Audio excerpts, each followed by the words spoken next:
Hi, this is Lindsay Seidel. I'm going to share information on both repeated reading and video modeling as reading fluency interventions. As a teacher, and even now as a literacy coach, I found that repeated reading was the go-to for fluency work. While it is the most popular, I always found myself wondering what other options there were and whether repeated reading should be the go-to. I decided to dig in and find out more. Before I get to that, I want to take a moment to highlight the key ideas as they are described in Letters Module 5 that are found in most definitions for reading fluency. The first is automaticity in word recognition. Motes and Davidson describe this as efficient word recognition that occurs without conscious effort at an automatic level. Next is accurate word recognition. We need our students to be accurate or meaning will be lost. The third key idea is prosody or expression. Motes and Davidson noted that we can tell by listening to a person reading aloud whether they are fluent or not. A person who reads fluently sounds as if they understand what they are reading. The final key idea is for a reader to be sufficient to permit comprehension. Motes and Davidson describe this idea as a threshold of accuracy and speed that is sufficient to focus on the meanings of the text. So we know what fluency is, but before I go on, I want to make sure to acknowledge why we even give time and attention to fluency instruction with our students. In an article written by Tim Rosinski, he cites a study by the Department of Education that said 4th grade students' oral reading fluency is a strong predictor of silent reading comprehension, and that nearly half of the 4th graders studied hadn't achieved an acceptable level of reading fluency. In the National Reading Panel report from 2000, it was concluded that classroom practices that encourage repeated oral reading with feedback and guidance leads to meaningful improvements in reading expertise for students, for good readers as well as those who are experiencing difficulties. And finally, the Common Core listed fluency as an English language arts standard as a foundational skill for grades K through 5.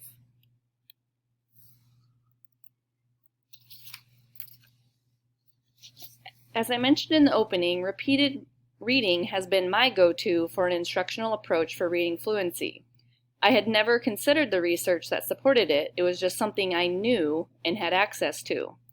In completing the research, it is clear that it is the most widely studied fluency intervention. Kim et al. Cited Chard et al. As reporting that repeated reading has been the most researched and has been shown to improve oral reading fluency across grade levels. The National Reading Panel stated repeated reading and other guided oral reading procedures have clearly been shown to improve fluency and overall reading achievement.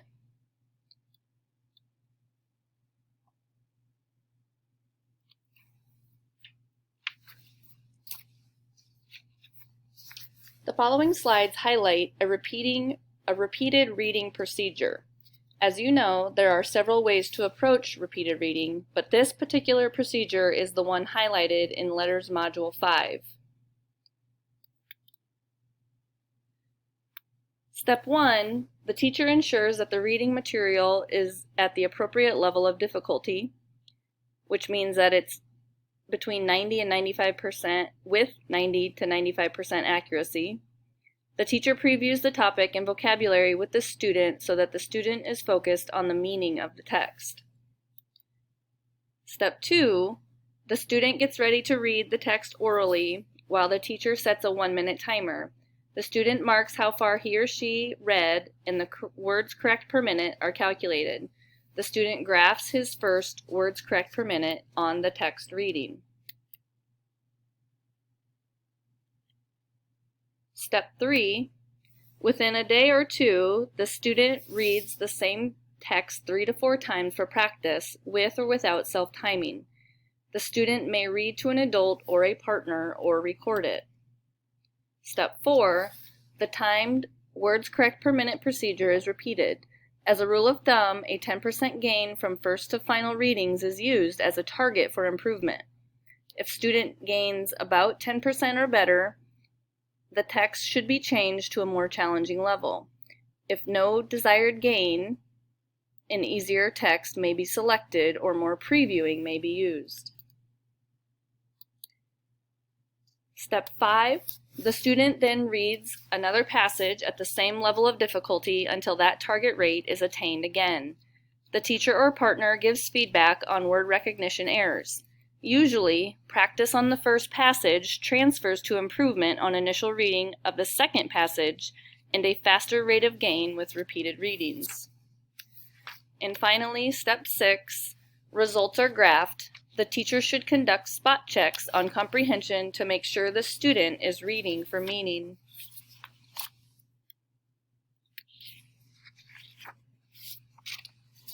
As mentioned previously, there are several variations to approach repeated reading. 2 in particular are repeated reading with a model and repeated reading without a model. As the description indicates, reading with a model means that the passage was modeled ahead for the student before the student reads. In the procedure highlighted in Letters Module 5, the repeated readings occur without a model, meaning the students reread passages more than once without listening to a model. In A Synthesis of Interventions for Improving Oral Reading Fluency of Elementary Students with Learning Disabilities by Kim et al., the studies researched varied in whether the modeling by an adult or by a video. It was also denoted if the student received error correction. Reading without a model simply means that the student did not listen to a model prior to reading their passage. As noted on the screen, Kim et al. Acknowledged that in research done by Chard et al. That repeated reading with a model was more effective than repeated reading without a model. Though findings from their synthesis indicate that there was no significant differences between repeated reading with or without a model when comparing participants' performance on oral reading fluency measures between the baseline and the intervention conditions.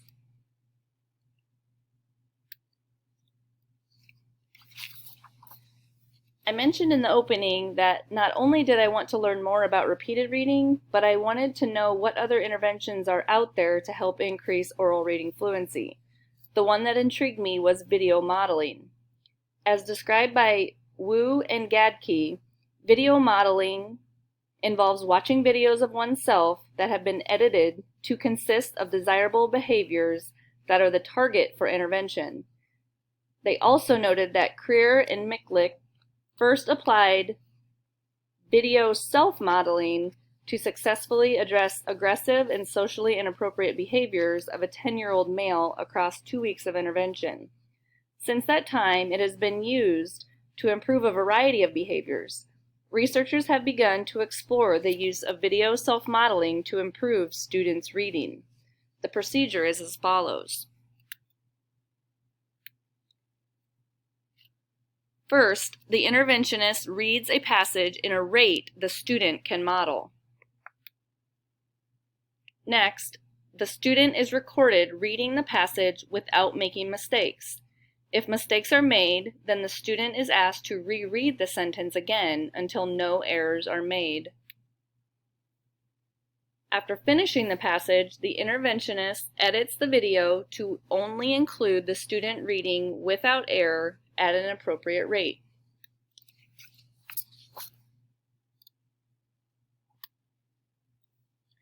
A 1-minute video is made for the student demonstrating what he or she looks like reading proficiently.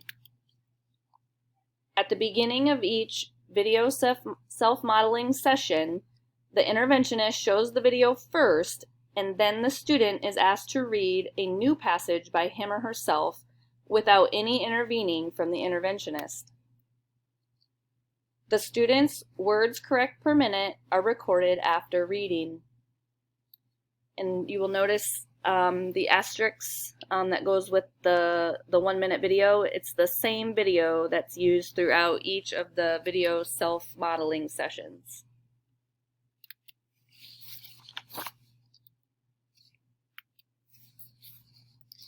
From the synthesis of interventions for improving oral reading fluency of elementary students with learning disabilities by Kim et al., they also covered video modeling, though both self-modeling and peer modeling videos were studied. Their findings suggest that video self-modeling produces significant gains in students' oral reading fluency. In another study by Montgomery et al., that was specific to video self-modeling, it was concluded that all participants in the study made overall gains in their mean oral fluency scores. In examining PND scores, it is possible to conclude that VSM was an effective intervention for at least 2 out of the 4 participants.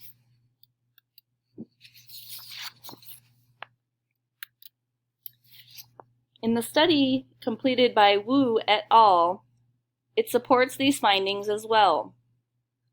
They said, taken together, the sample of studies evaluating the isolated impact of VSM on reading fluency suggests the intervention, at the very least, can help improve reading fluency among struggling readers.